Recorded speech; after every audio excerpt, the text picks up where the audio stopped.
Sa iba pang bareta, sa lado lokal Pamad Giraray, nag-atubang sa sarong web seminar ang lokal na ekotibo kan siyudad din Iriga na si Mayor Madeleine Yurobi Alfilor kaibanan ang maralain na alkalde sa bilog na Kinaban na kaibanan sa United Cities and Local Governments Asia Pacific o UCLG ASPAC.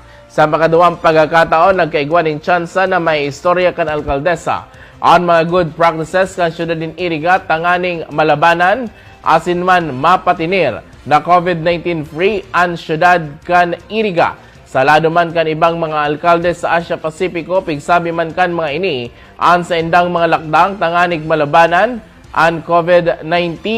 Sa presente, padago sa pangapodan kan lokal na gobyerno kan siyudad din Iriga sa paagi ni Mayor Madeleine Yurobi Alfilor sa mga residentes na magkasararo asin magtarabangan para mapugulan ang paglaog kang COVID-19 sa syudad. Inasigurar pa man kan alkaldesa na makakalaom ang mga taga-Iriga na ginigibo ninda asin kan lokal na gobyerno kan syudad din Iriga katuwang ang mga frontliners an sa indang makaya tanganig maging maray ang salud kan kada saro.